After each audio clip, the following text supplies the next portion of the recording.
It has been a decade since the conflict in Sri Lanka came to an end. And as Sri Lankans look forward to the future, national security and stability plays an important role in ensuring Sri Lanka reaches its objectives. Today, we have with us the 18th Commander of the Sri Lanka Air Force, Air Marshal Sudarshana Pathirana, and we will be discussing the role the Sri Lanka Air Force plays in ensuring national security and its role in the future.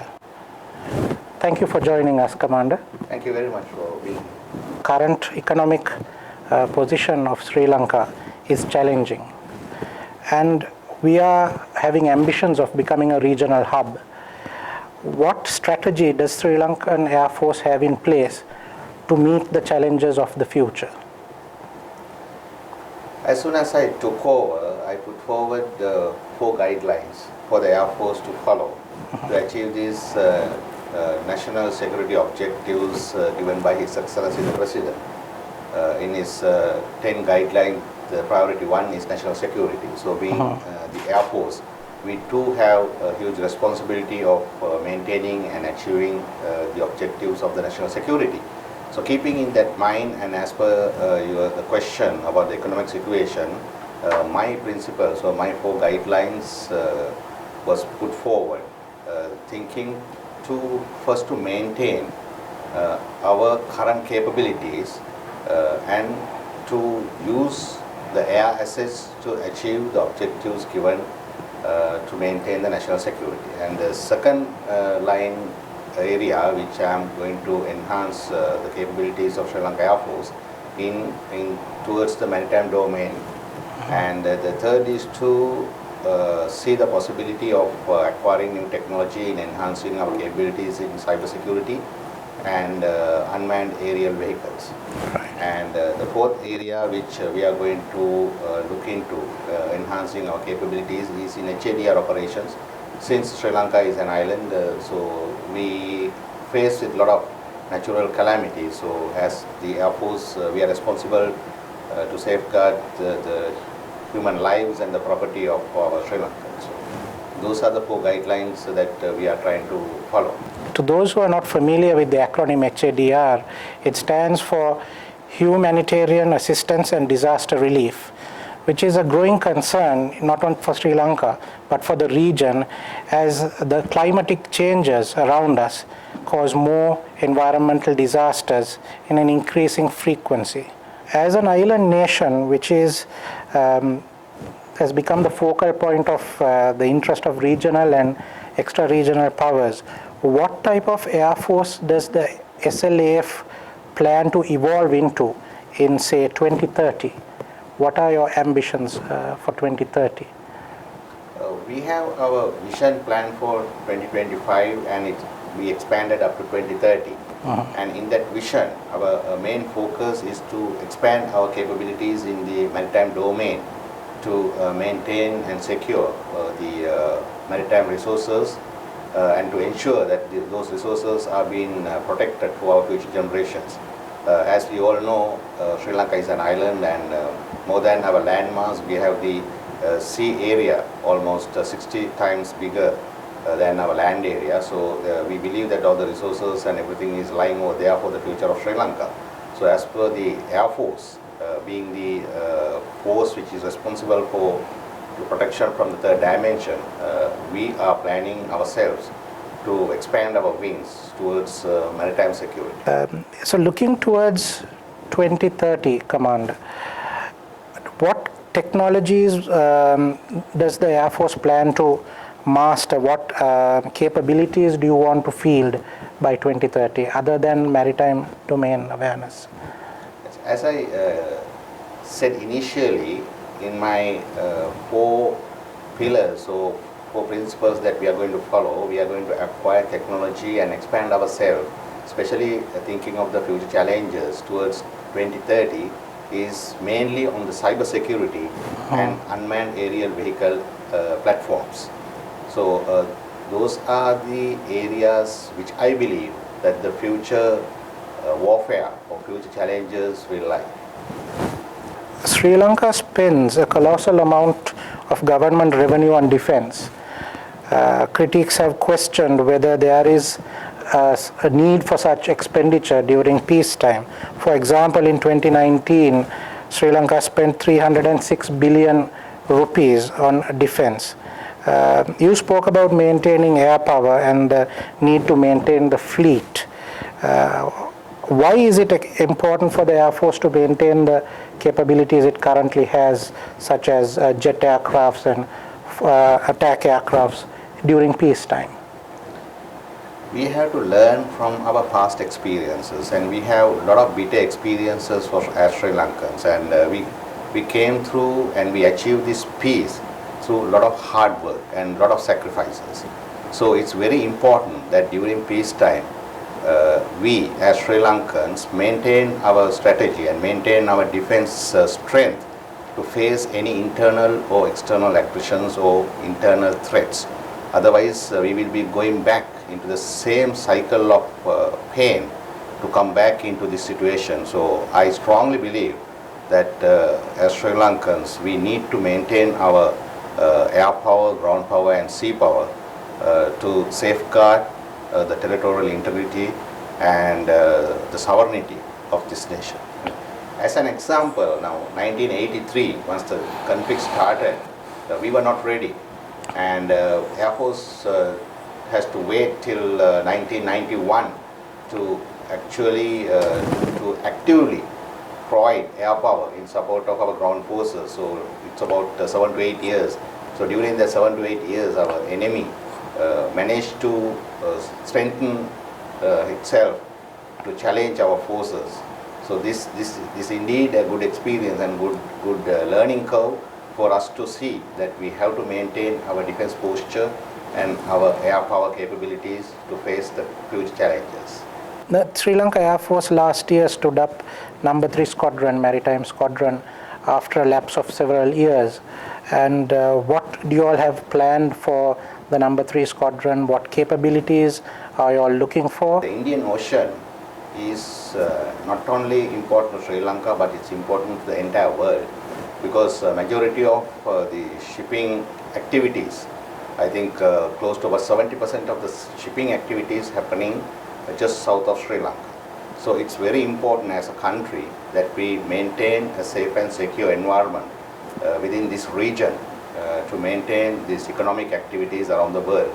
And all the major players and regional players are also concerned about our strength and our capabilities in securing this region for maritime activities. So it's very important that Sri Lanka Air Force and Sri Lanka Navy get together and doing this to maintain our seawaters safe for all activities of the world. And on this line, I must say that Sri Lanka Navy and Sri Lanka Air Force has already started joint training and joint collaboration in maintaining the maritime security around around our country. For your question of re-establishing Maritime Squadron was a timely need, and we established that in keeping with our Vision 2025. So initially we started with having one Beechcraft and Whitehall aircraft flying in on surveillance and reconnaissance over our maritime area, but we have plans to enhance our maritime reconnaissance fleet to meet the future challenges. The Sri Lanka Air Force recently commissioned 2 lady pilot officers into your ranks. It's been a historical month for the Air Force and for women in military aviation. How does the Air Force plan to be a more inclusive force in the future? Sri Lanka Air Force is a technical force, so in our force there is no gender, race or any religion discrimination. Everything is in a fair and in a very transparent way of doing things. As you correctly said, we are also happy that 2 lady pilots got commissioned. So they also went through the same process of training and selection just as a male counterparts, and they train with the male counterparts and they beat the male counterparts to be the best. One girl was the Sword of Honor recipient, so we are very happy. And being in the Air Force, we feel that it's just one small family. So it's open for all type of gender or race or language. We don't have any discrimination of that's all. Does the Sri Lanka Air Force plan to right-size the force as you all move into the future to ensure skill retention, but to have a maximum efficiency with the force at hand? Right now we are about 33,000 strong force, and in my first speech as the 18th Commander of the Air Force, I said that professionalism is the key to sustain this Air Force. To do that, by professionalism, we are trying to get the maximum output of the individuals for the betterment of the organization and to the country. By doing so, we are trying to right-size the force, not by reducing the numbers right now, but this way we can reduce the intake.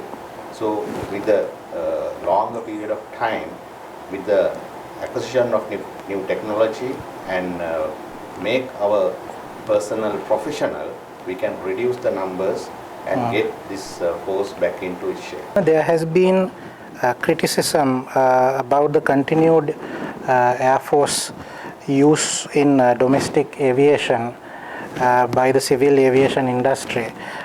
Some critics have said that the Air Force operation is hindering the growth of the civil industry. To your question of we getting involved into domestic aviation is purely based on the government directive of the Sri Lanka Air Force to support the government initiative of improving tourism and the domestic aviation within Sri Lanka. So since no private entrepreneurs or the private investors came in to this effect, the Air Force had to fill in the gap. So anytime when the government wants us to leave, we will happily leave, because actually we are also doing something which is putting extra burden on the Air Force to run this domestic aviation.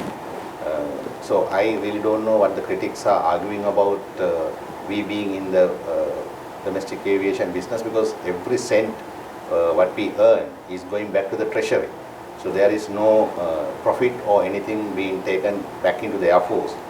We are government servants, we are paid by the general public, so everything what we earn is going back to the treasury. So we are not doing any business here. We are only supporting the government to have its objective achieved by maintaining this domestic aviation capability within Sri Lanka. The Sri Lanka Air Force has an indigenous unmanned aerial vehicle project, commonly known as drone, project that has been going on for many years. What is the current status of the project? We are at the tail end of the achieving indigenous UAV for Sri Lanka through Sri Lanka Air Force.